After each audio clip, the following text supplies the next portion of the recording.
tudo bem? Vamos para mais uma lição de KPS, do produto de solubilidade. Hoje a gente vai avançar um pouquinho nesse assunto, examinando como é que ocorrem as reações onde se forma uma substância insolúvel, que a gente chama, quando essa substância insolúvel se forma no meio da solução líquida, ela recebe o nome de precipitado. Precipitado quer dizer aquele que vai cair no precipício, que vai para o fundo do recipiente. Porém, antes da gente chegar propriamente dito nessas reações, vamos primeiro fazer uma analogia. Vamos supor que você tem um ônibus vazio e nesse ônibus você tem lá 40 lugares. Bom, aí eu pergunto, se são 40 lugares, então quantos casais podem então entrar nesse ônibus até encher todas as cadeiras? Bom, vão ser 20 casais. O casal tem um homem e uma mulher, são duas pessoas, quer dizer que depois de 20 casais, todas as cadeiras foram ocupadas. Bem, depois de saber que cabem 20 casais, ou seja, 20 homens e 20 mulheres, então eu sei qual é a lotação daquele ônibus. Bom, desde que eu saiba qual é a lotação daquele ônibus, agora eu posso ir colocando quantidades variadas. Então eu posso colocar assim, por exemplo, tem que dar no final, para encher o ônibus, tem que dar 40, né? Então eu posso colocar 22 homens, por exemplo, e 18 mulheres. Agora, daqui para frente, eu não preciso mais colocar exatamente o casal na proporção 1 para 1. Depois que já descobri quantos lugares você tem lá dentro, você pode colocar assim, eu vou colocar 30 mulheres e 10 homens, por exemplo. No final vai fechar em 40. Então, você pode variar todas as quantidades de uma espécie ou da outra, mas no final a soma tem que dar 40. Quer dizer, você pode variar a quantidade de homens ou de mulheres, mas no final tem que dar no total 40. Nos compostos iônicos, insolúveis ou de baixa solubilidade, acontece alguma coisa parecida. Então, por exemplo, o KPS do HCl, do cloreto de prata, é igual a 1,8 vezes 10 elevado a menos 10. Quer dizer que o KPS é obtido como? Multiplicando a concentração de íons prata pela concentração de íons cloreto. O produto dá 1,8 vezes 10 a menos 10. Então, toda vez que você chegar nesse valor, quer dizer que a solução está saturada. Daí para frente, se você tentar colocar mais alguma coisa, começa a ir para o fundo do recipiente. Já não dissolve mais. Essa é a ideia. Então, você pode variar a quantidade de prata ou de cloreto de tal maneira que o KPS se mantém o mesmo valor o tempo todo. Quer dizer, a solução saturada sempre tem que dar 1,8 vezes 10 a menos 10. Então, por exemplo, você pode ter de prata 2,68 vezes 10 elevado a menos 5. E pode ter 0,67 vezes 10 a menos 5. Essa conta também vai dar 1,8 vezes 10 elevado a menos 10. Então tá bom, o que eu queria que vocês compreendessem é o seguinte, tem que dar 1,8 vezes 10 a menos 10 quando a solução ficar saturada, tá bom? Então, beleza. Então, agora a gente pode colocar, para a gente melhorar o nosso conhecimento, colocar num gráfico a concentração de prata num eixo, no eixo vertical, por exemplo, e a concentração de cloreto no eixo horizontal. Bem, vocês têm assim, várias possibilidades para você montar esse gráfico, mas eu queria que você começasse pensando da seguinte maneira. O produto tem que dar 1,8 vezes 10 elevado a menos 10, tá bom? Então, vamos supor que você tem assim, 2,68 vezes 10 elevado a menos 5. Se você colocar 2,68 vezes 10 a menos 5, isso aí de prata, né? Quanto de cloreto você deverá colocar para atingir o KPS? 0,67 vezes 10 elevado a menos 5. E assim você pode ir variando. Aí você deve saber o seguinte, quanto maior a concentração de prata, menor é a concentração de cloreto na solução saturada. Ou o contrário, quanto maior a concentração de cloreto, menor a concentração de prata na solução saturada. Se ultrapassar esse valor, começa a haver precipitação. Então, eu queria que vocês compreendessem esse gráfico assim. Nos pontos da curva, o que a gente vai acabar encontrando? Nos pontos da curva, você tem sempre os valores de uma solução saturada. Varia um ou varia o outro, varia prata ou varia o cloreto, mas o produto em cima, qualquer ponto dessa curva está representando uma concentração saturada. Mas vamos supor que você esteja numa solução insaturada, quer dizer que ainda não chegou no limite máximo. Bom, aí você teria um ponto abaixo dessa curva. Então, na curva a solução ela é saturada, abaixo da curva ela vai ser uma solução insaturada. Se você tiver um ponto acima dessa curva, você tem uma solução supersaturada. Quer dizer, já deveria ter havido a precipitação.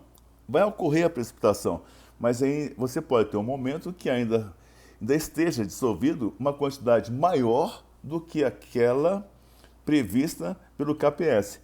Nesse caso, você dá o nome de solução supersaturada. Finalmente, o que a gente gostaria que você entendesse é o seguinte: a solução saturada pode ser obtida de diversas maneiras. A primeira maneira é você coloca a substância inteira até começar a aparecer o corpo de fundo. Essa é a maneira mais simples. Você vai colocando a substância dentro da água, dentro da solução, tem uma hora que não dissolve mais. Bem, daí para frente vai para o fundo. Aí a solução ficou saturada. Ou você pode ir colocando uma quantidade de íons, íons positivos e íons negativos, provenientes de compostos diferentes, de tal maneira que quando você chegar no produto da concentração dos íons daquela substância em estudo atingiu o KPS, quer dizer que atingiu a saturação. Daí para frente, se você tentar continuar colocando alguma coisa, aí vai começar a haver uma precipitação. Tudo bem?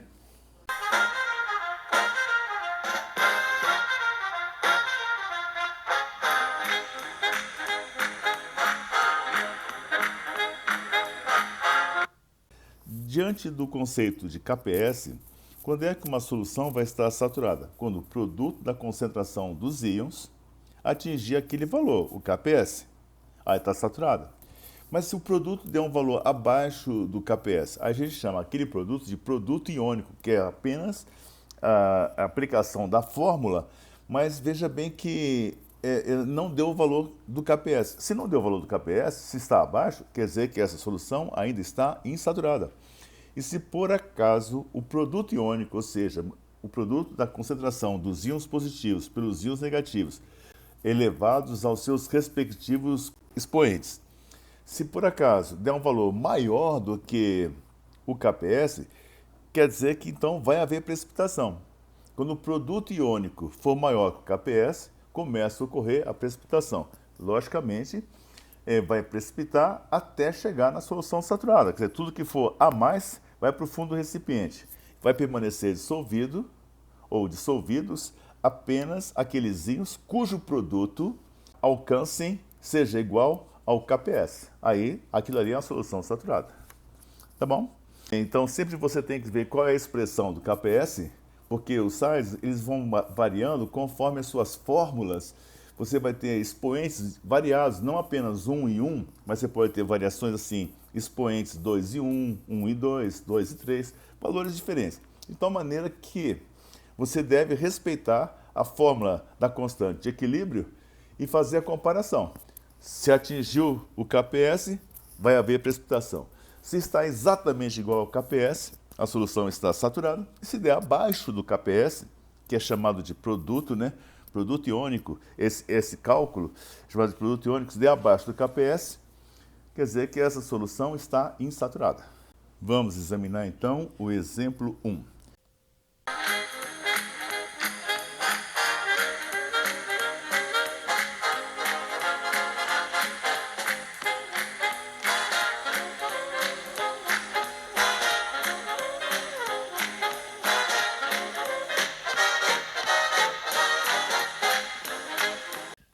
O exemplo 1 fala assim: o KPS do sulfato de prata é 1,6 vezes 10 elevado a menos 5.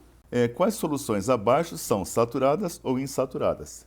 E dado o KPS aí, né? O KPS do sulfato de prata é 1,6 vezes 10 a menos 5 e a fórmula para calcular o KPS é igual a concentração de prata elevado a 2 vezes a concentração de sulfato elevado a 1. Aí foram dadas 4 soluções, A, B, C e D, e as quantidades de prata e de sulfato em cada uma delas. Então, na solução A tem assim, 2 vezes 10 elevado a menos 10 de prata e 10 elevado a menos 10 de sulfato. Aí, o que a gente quer saber é o seguinte: essa solução vai ser uma solução saturada ou insaturada? Se der na hora que você aplicar a fórmula do KPS, der um valor abaixo do KPS, quer dizer que ainda não atingiu o KPS, ou seja, essa solução está insaturada. Então, por exemplo, vai ficar assim, a fórmula é concentração de prata ao quadrado vezes a concentração de sulfato. A concentração de prata é 2 vezes 10 elevado a menos 10. Veja bem, vai ser elevado ao quadrado, depois vezes a concentração de sulfato, 10 elevado a menos 10. A conta final vai ser igual a 4 vezes 10 elevado a menos 30. 4 vezes 10 elevado a menos 30 é bem menor que o KPS, que é igual a 1,6 vezes 10 a menos 5. Bom, quer dizer que está muito longe de atingir a saturação. 10 a menos 30 é um número muito pequeno comparado com 10 elevado a menos 5. Você vai comparar o produto iônico com o valor do KPS. Beleza? Aí você vai ter a letra A, a letra B, a letra C e a letra D. Muito bem, aí você aplica em cada caso a fórmula do KPS. Todos aqueles que derem igual ao KPS, a solução está saturada. E se der abaixo do KPS, está insaturada. Você pode fazer esses cálculos. A letra A e a letra B correspondem a soluções insaturadas. E a letra C e a letra D correspondem a soluções saturadas.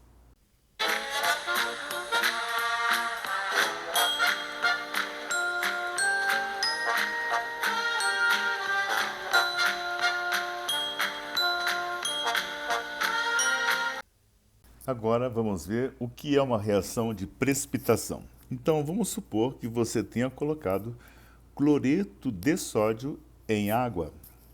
Bem, quando você colocar o cloreto de sódio, você vai ter íon sódio e íons cloreto. Eles vão estar numa certa concentração. Tudo bem? Está totalmente dissolvido, tudo dissolvido. Aí você vai começar a colocar nitrato de prata dentro dessa solução. Então, o que é que você está colocando? Íons prata e íons nitrato. Então, sempre a primeira operação é você fazer a dissociação para saber que íons você está colocando. O íon nitrato não vai causar nenhum efeito. Porém, a prata,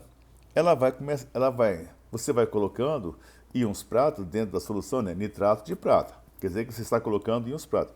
Tem uma hora que o produto da concentração da prata pela concentração do cloreto, atinge o KPS. Na hora que atingir o KPS, quer dizer que aquela solução está tudo dissolvido, mas já atingiu a saturação em relação ao cloreto de prata, já atingiu o KPS do AgCl. Daí para frente, qualquer quantidade que você coloque a mais de prata, esta prata já começa a capturar o cloreto que está presente e começa a ir para o fundo do recipiente. Muito bem, aí você vai ter a precipitação do cloreto de prata. Então você tinha cloreto de sódio, adicionou nitrato de prata.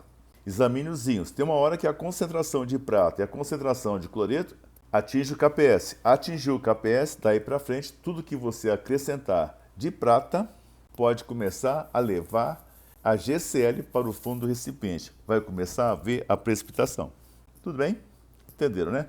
Então vamos fazer o exemplo 2.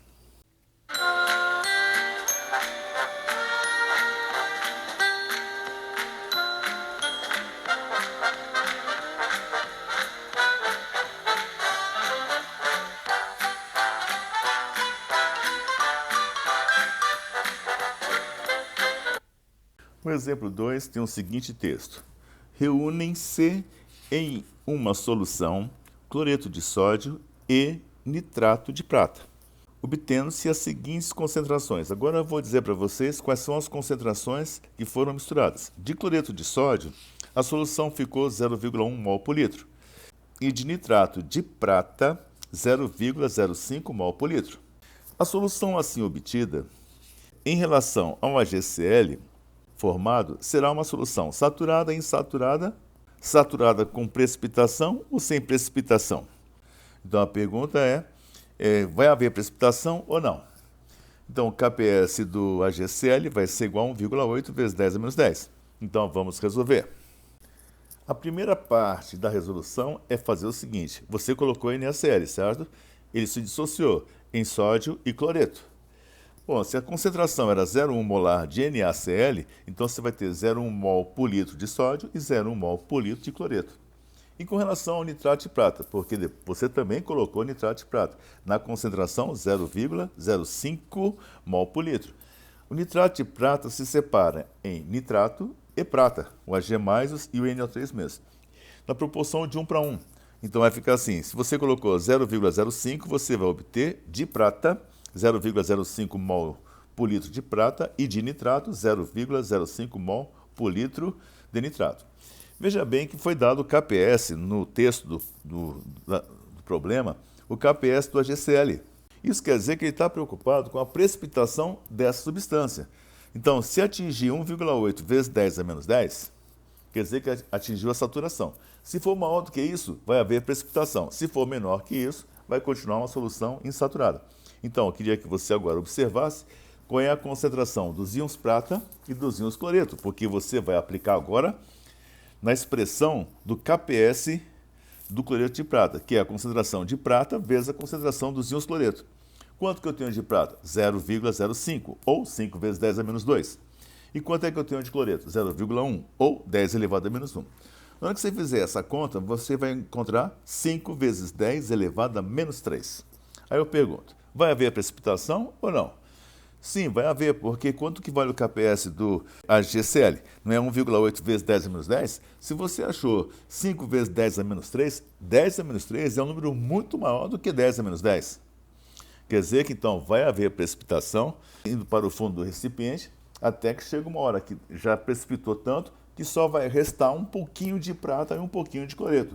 Bem, a solução vai ficar saturada com o corpo de fundo. Tudo bem? Ultrapassou o KPS, precipita. Então você obtém uma solução saturada com o corpo de fundo. Tá bom? Vamos ver agora o que se chama de precipitação seletiva.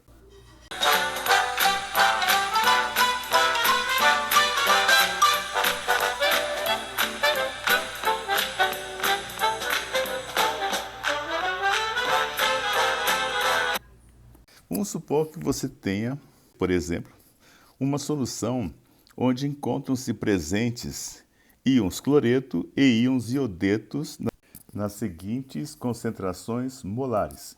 Concentração de cloreto, 10 elevado a menos 5 mol por litro. Concentração de iodeto, 10 elevado a menos 5 mol por litro. E agora você vai adicionar prata a essa solução. Bom, o que vai acontecer? A prata tem possibilidade de formar um sal AgCl insolúvel, ou tem a possibilidade de formar um sal AgI iodeto de prata insolúvel. Bom, vai se formar primeiro aquele que for o mais insolúvel. Então, vamos acabar de ler o texto do problema. Então, fala assim, a essa solução, que já tem cloreto, que já tem iodeto, adicionam-se cristais de nitrato de prata, AgNO3. Então, você está adicionando íons prata e íons nitrato. À medida que os íons de prata, Ag+, vão entrando na solução, formam-se dois sais, o AgCl e o AgI, de acordo com as equações. Qual é a equação química? Ag+, mais Cl- vai dar AgCl. E a outra equação é Ag+, mais iodeto vai dar AgI. Muito bem. De início, permanecem dissolvidos, mas após ultrapassar o KPS de cada um, começa a precipitação. Então, a pergunta é a seguinte, quem precipita primeiro, o AgCl ou o AgI? Letra B, qual deve ser a concentração de prata para iniciar a precipitação do AgI e do AgCl? E a última pergunta é a seguinte, qual deve ser a concentração de iodeto quando começar a precipitação do AgCl? Vamos resolver? Então, inicialmente você deve saber o seguinte, qual é o KPS de cada um. Do AgCl é 1,8 vezes 10 elevado a menos 10. E do AgI, que é o iodeto de prata, é 8,5 vezes 10 elevado a menos 17. Quer dizer que o número 10 a menos 17 é bem menor do que 10 a menos 10. Então, você começa a colocar a prata. Aí o que vai acontecer? Aquele que tiver o menor KPS é atingido primeiro. Quer dizer, o sal mais insolúvel, o menos solúvel, vai ser precipitado primeiro. Então, você vai agora aplicar a fórmula do KPS para o AgI. Então, vai ficar assim, KPS é igual a concentração de Ag+, vezes a concentração de iodeto. Qual é o KPS? 8,5 vezes 10 a menos 17, que é igual. A concentração de prata vai ser X, essa é uma das perguntas. Qual é a concentração de prata quando começa a precipitação do sal, do iodeto de prata? E a concentração de iodeto, ele está dizendo que é 10 elevado a menos 5. Esse é um valor que você tem desde o início. Conclusão, Aplica a fórmula, então, do KPS, então vai ficar assim. É 8,5 vezes 10 menos 17 é igual à concentração de prata, que é X, vezes a concentração do iodeto, que é 10 elevado a menos 5. Conclusão. Aí você faz o cálculo, X vai ser igual a 8,5 vezes 10 elevado a menos 12. Este X é a concentração de prata na hora que atingiu o KPS do AGI, ou seja, na hora que vai começar a precipitação. Então, a concentração de prata para iniciar a precipitação do iodeto de prata é 8,5 vezes 10 elevado a menos 12 mol por litro. Agora, vamos fazer a letra B, que é a segunda pergunta, que diz o seguinte. A pergunta fala assim, qual deve ser a concentração de prata para iniciar a precipitação do AgCl? Então, agora você quer saber qual é a concentração de prata quando começa a precipitação do AgCl, certo? Então, qual que é a fórmula do KPS para o AgCl? Vai ser assim, é igual a concentração de prata vezes a concentração de cloreto. O KPS é igual a 1,8 vezes 10 a menos 10. Esse é o KPS do AgCl, que vai ser igual a X vezes a concentração de cloreto, que é igual a 10 a menos 5. Bom, passa o 10 menos 5 para o outro lado, faz o cálculo, X vai ser igual a 1,8 vezes 10 a menos 5 mol por litro. Isso quer dizer que vai começar a precipitação do cloreto de prata quando a concentração de prata atingir 1,8 vezes 10 a menos 5. Então, comparando as duas situações, para precipitar o AGI, a concentração de prata deve ser 8,5 vezes 10 elevado a menos 12. E para começar a precipitação de cloreto de prata, a concentração de prata deve ser 1,8 vezes 10 elevado a menos 5. Logo, a gente já sabe. Quem vai precipitar primeiro é o AGI, que é o menor KPS, é atingido primeiro. Depois começa a precipitação da prata. Beleza. E agora vamos para a última pergunta. A pergunta é assim, qual deve ser a concentração de iodeto quando começar a precipitação de AgCl? Mas espera um pouquinho só.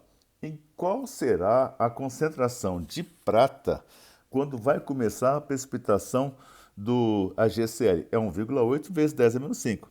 Tudo bem? Então agora a pergunta é a seguinte. Quanto que você vai ter, quanto é que você vai ter de iodeto quando começar a precipitação do AgCl, ou seja, quando atingir essa concentração, 1,8 vezes 10 elevado a menos 5 mol por litro de prata.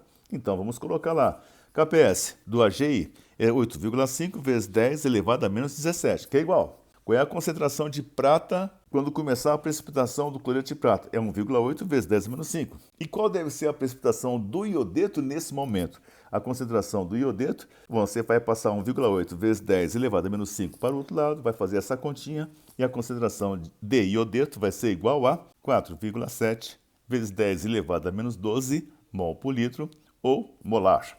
Finalmente, vamos ver o último exemplo dessa lição, que é o exemplo 4.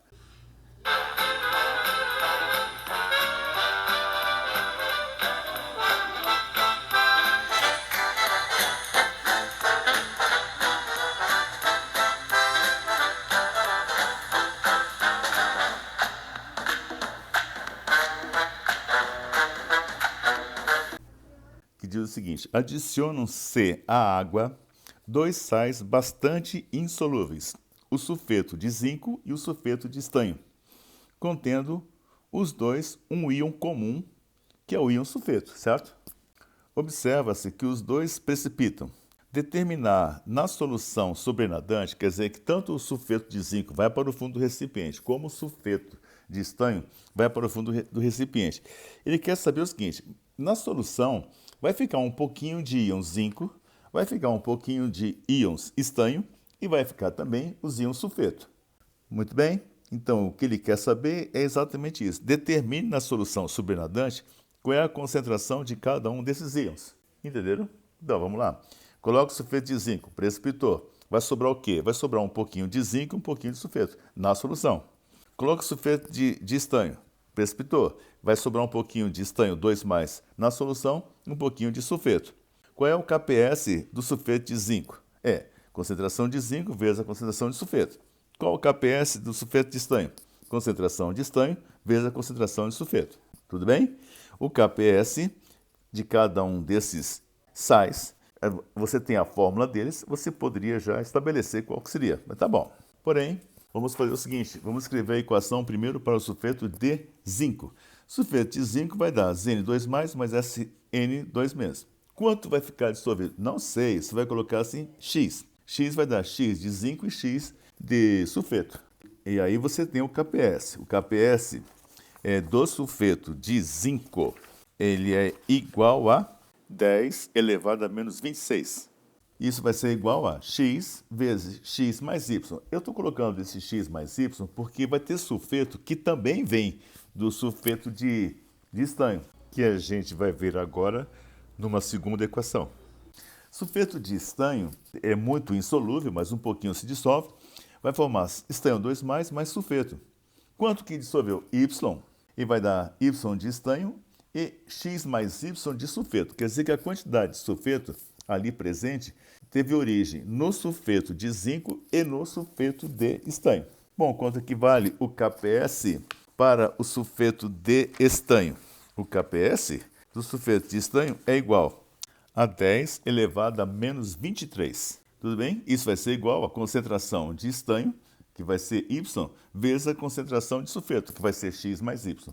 Então vocês têm duas equações, mas vocês têm um termo comum, que é a concentração de sulfeto, que vai ser X mais Y para a expressão do KPS do sulfeto de zinco e vai ser X mais Y para a expressão do KPS do sulfeto de estanho.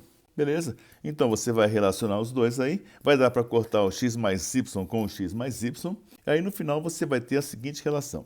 10 elevado a menos 26 sobre 10 elevado a menos 23 é igual a x sobre y. Logo, passando o y para o outro lado, multiplicando, x é igual a 10 elevado a menos 3, y. Isso quer dizer que a concentração de zinco, que é o x, ela é igual a 10 elevado a menos 3, o valor da concentração do estanho, que é y. Tá bom. Então agora dá para a gente determinar todos os valores. Então você vai fazer o seguinte. Substituindo o valor de x na equação do sulfeto de zinco. Vai ficar assim, 10 elevado a menos 26. No lugar do x, você vai escrever 10 elevado a menos 3y, vezes. Na concentração de sulfeto é assim, x mais y, certo? Só que o x vale 10 elevado a menos 3y, mais y. Bom, a gente pode estar observando que 10 a menos 3y é um número desprezível em relação a y. Então, 10 a menos 3y mais y vai dar praticamente y. Conclusão. 10 elevado a menos 26 é igual a 10 elevado a menos 3 vezes y, que vai dar y quadrado. O 10 a menos 3 vai passar para o outro lado, vai ficar 10 a menos 23, que é igual a y quadrado. Y vai ser igual a raiz quadrada de 10 vezes 10 a menos 24, que é igual a 3,2, vezes 10 elevado a menos 12 mol por litro. Esse valor y é quanto de estanho vai estar presente. 3,2 vezes 10 elevado a menos 12 mol por litro. Completando a resolução. Dá para saber quanto que vale x. X vai ser a concentração de zinco. X é igual a 10 elevado a menos 3y. O y eu acabei de achar, então vai ficar assim. X é igual a 10 elevado a menos 3 vezes 3,2 vezes 10 a menos 12. Isso vai ser igual a 3,2 vezes 10 elevado a menos 15 mol por litro de zinco. Finalmente, qual é a concentração de sulfeto? Concentração de sulfeto é igual à soma de x mais y. O x vale 3,2 vezes 10 a menos 15, mais o y vale 3,2 vezes 10 a menos 12. 10 a menos 15 é um número muito pequeno em relação a 10 a menos 12. Quer dizer que simplesmente a gente vai desprezar o 3,2 vezes 10 elevado a menos 15.